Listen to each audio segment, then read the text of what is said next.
Assalamualaikum warahmatullahi wabarakatuh. Perkenalkan, nama saya Ailyasha Nurul Fatihah Yumri dengan NIM 220305501009 dari kelas A, Program Studi Gizi Fakultas Ilmu Keolahragaan dan Kesehatan Universitas Negeri Makassar. Baik, pada video kali ini saya akan menjelaskan mengenai gizi buruk pada balita, terutama bagaimana cara penanganan dan pengobatannya, serta langkah tata laksana pada balita gizi buruk yang sedang rawat jalan. Nah, balita merupakan kelompok masyarakat yang paling rentan gizi.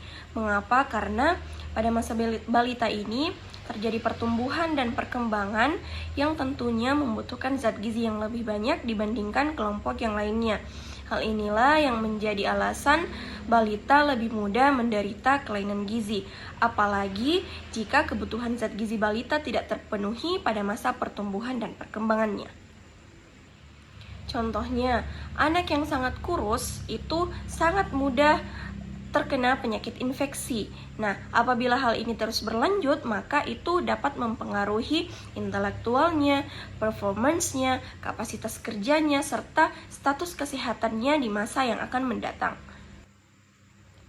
Nah, maka dari itu gizi buruk ini perlu diperhatikan dengan serius. Mengapa? Karena dapat berakibat fatal dan hingga menyebabkan kematian pada anak. Nah, selain itu, gizi buruk ini juga dapat menimbulkan beberapa masalah seperti masalah tumbuh kembang, masalah fungsi kognitif, dan risiko penyakit degeneratif di kemudian hari.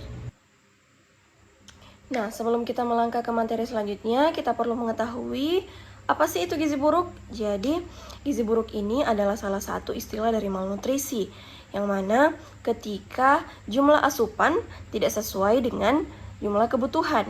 Nah, gizi buruk ini juga diukur berdasarkan indeks berat badan menurut umur. Nah, balita dikatakan gizi buruk apabila nilai atau pengukuran indeks berat badan menurut umurnya ini berada pada ambang batas Z-score kurang dari -3 standar deviasi. Nah, di sini kita dapat melihat diagram prevalensi gizi buruk di Indonesia. Nah, data yang saya kumpulkan ini merupakan atau bersumber dari data Diskesdas tahun 2013 dan 2018, data SSGI tahun 2019 dan tahun 2021, serta data SKI pada tahun 2022 dan 2023. Nah, teman-teman bisa lihat pada diagram yang telah saya lampirkan di sini bahwa persentase gizi buruk di Indonesia itu setiap tahun mengalami penurunan mulai dari tahun 2013 hingga tahun 2021. Namun mengalami peningkatan di tahun 2022, yaitu dari 7,1% menjadi 7,7%. Lalu di tahun 2023 kemudian mengalami peningkatan pula dari 7,7% menjadi 8,5%. Nah, hal inilah yang menjadi urgensi. Inilah yang menjadi alasan mengapa kita perlu memperhatikan gizi buruk ini, karena seperti yang telah saya jelaskan tadi bahwa apabila gizi buruk ini penanganannya tidak cepat dan tepat, maka akan berakibat fatal pada balita khususnya. Juga bisa menyebabkan kematian. Nah, kita masuk ke pembahasan selanjutnya, yaitu 4 fase perawatan dan pengobatan gizi buruk pada balita, yang mana di sini terdapat 4 fase. Yang pertama adalah fase stabilisasi, yang kedua adalah fase transisi, yang ketiga adalah fase rehabilitasi, dan yang terakhir adalah fase tindak lanjut. Nah, yang pertama di sini adalah fase stabilisasi. Nah, fase stabilisasi ini merupakan fase awal perawatan yang umumnya berlangsung selama 1 hingga 2 hari, namun tidak berlanjut sampai 1 minggu. Hal ini dikarenakan karena disesuaikan dengan kondisi anak. Nah, pemantauan pada fase stabilisasi ini yaitu dengan melakukan pengecekan tanda-tanda vital seperti denyut nadi dan suhu badan, kemudian juga memeriksa apakah adanya tanda-tanda bahaya seperti apakah adanya edema, bagaimana frekuensi feses dan urinnya, serta pemantauan berat badan juga diperlukan pada fase ini. Kemudian beralih ke fase selanjutnya, yaitu fase transisi. Nah, fase transisi ini merupakan peralihan dari stabilisasi ke fase rehabilitasi dengan tujuan untuk memberikan kesempatan bagi tubuh tubuh untuk beradaptasi terhadap pemberian energi dan protein yang semakin meningkat. Nah, pemantauan pada fase transisi ini juga sama dengan pemantauan pada fase stabilisasi yang tadi. Kemudian selanjutnya untuk fase rehabilitasi. Nah, pada fase rehabilitasi ini diberikan rawat jalan dan rawat inap. Nah, fase ini yaitu pemberian makanan untuk tumbuh kejarnya, yang mana pemberian energinya itu sebesar 150 hingga 220 kilokalori per kilogram berat badan per hari, yang diberikan dalam bentuk F100 atau RUTF. Nah, pemberiannya ini dilakukan secara bertahap, ditambah dengan makanan yang sesuai dengan berat badan anak tersebut. Nah, fase ini umumnya berlangsung selama 2 hingga 4 minggu. Nah, kemajuan dari fase ini dinilai dari kenaikan berat badan setelah fase transisi dan setelah mendapat F100 ataupun RUTF. Nah, untuk pemantauan pada fase rehabilitasi ini dilakukan dengan mencatat asupan formula dan kenaikan berat badan. Nah, untuk fase yang terakhir adalah fase tindak lanjut. Nah, pada fase ini merupakan lanjutan pemberian makanan untuk tumbuh kejar dengan pemberian makanan keluarga dan pemberian makanan tambahan pemulihan atau PMTP. Selanjutnya adalah 10 langkah tata laksana gizi buruk pada balita di layanan rawat jalan. Nah, langkah yang pertama yaitu mencegah dan mengatasi hipoglikemia.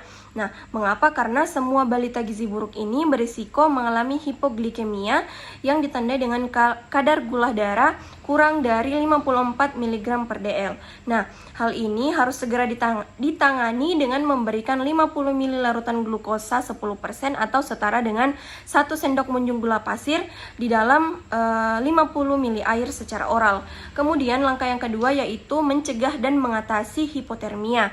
Nah, hipotermia ini sering ditemukan pada balita gizi buruk, dan jika ditemukan bersama hipoglikemia, maka hal ini menandakan adanya infeksi berat. Nah, cara mencegahnya yaitu dengan menghangatkan tubuh balita dengan cara menutup seluruh tubuh menggunakan mulai dari kepala hingga kaki menggunakan selimut ataupun kain. Nah, langkah yang ketiga adalah mencegah dan mengatasi dehidrasi. Nah, semua balita gizi buruk dengan diare atau penurunan jumlah urin ini sudah dianggap mengalami dehidrasi.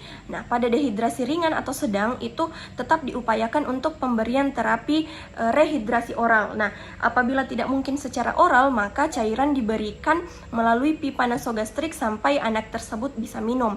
Kemudian menggunakan larutan Oralit standar yang telah dimodifikasi dengan mengurangi natrium dan menambah kalium yang lebih dikenal dengan Rehydration Solution of Malnutrition atau disingkat dengan Resomal. Nah, apabila anak diare itu diberikan Resomal setiap kali diare dengan standar untuk anak usia kurang dari 2 tahun itu diberikan 50 sampai 100 ml setiap kali diare. Kemudian untuk anak di atas 2 tahun itu diberikan 100 hingga 200 ml setiap kali buang air besar. Kemudian untuk balita yang tidak gizi buruk itu diberikan zinc setiap diare dengan dosis apabila balita tersebut kurang dari 6 bulan diberikan 10 mg atau 1/2 tablet per hari. Kemudian apabila umurnya di atas 6 bulan maka diberikan 20 mg atau 1 tablet per hari. Kemudian juga dilakukan pemberian zinc atau pemberian zinc ini diteruskan hingga 10 hari walaupun diare sudah membaik. Nah, kenapa? Karena hal ini dimaksudkan untuk mencegah kejadian diare selanjutnya selama 3 bulan ke depan.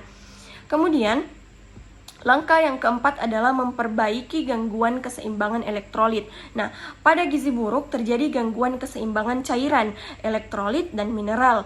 Tubuh anak gizi buruk relatif mengandung kadar natrium yang lebih tinggi dan kalium yang lebih rendah dibandingkan dengan anak normal. Nah, karena itulah pemberian cairan tidak boleh mengandung kadar natrium yang tinggi dan pada anak harus mendapatkan penambahan kalium.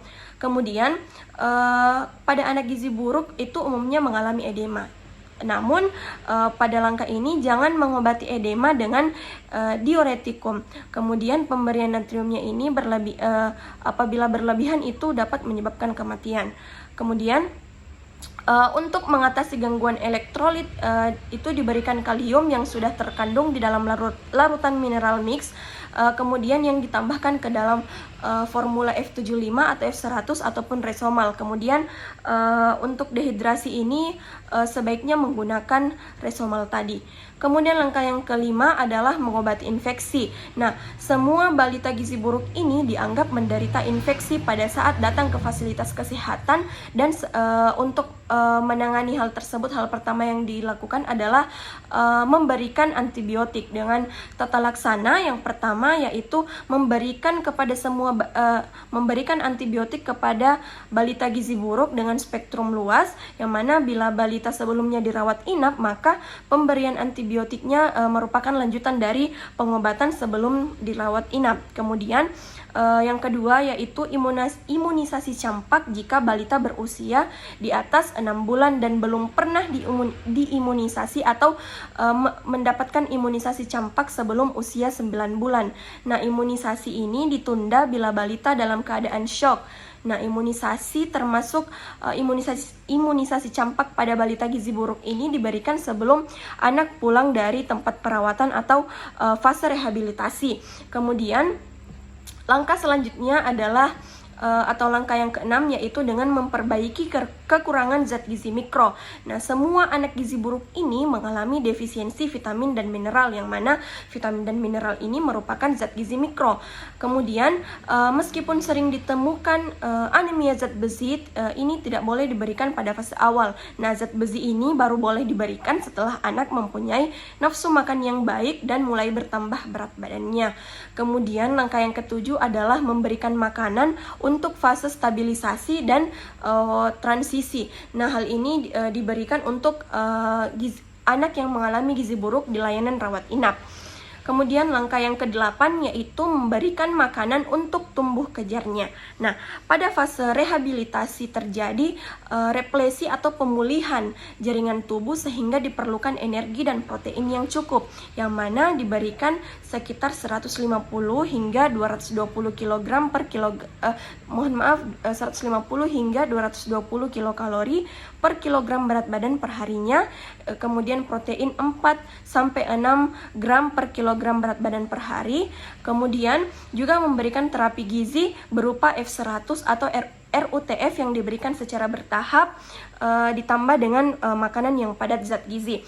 Kemudian langkah yang ke-9 yaitu memberikan stimulasi yang baik untuk tumbuh kembang anak gizi buruk. Nah, hal ini perlu diberikan petunjuk kepada orang tua dan keluarga untuk memberikan simulasi perkembangan anak dengan penuh kasih sayang sambil bermain dan menciptakan suasana yang menyenangkan. Nah, stimulasi ini terstruktur dilakukan secara intensif setiap hari dengan durasi waktu 15 hingga 30 menit.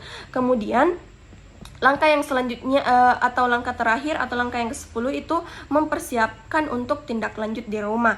Nah, misalnya melibatkan ibu dalam kegiatan merawat anaknya.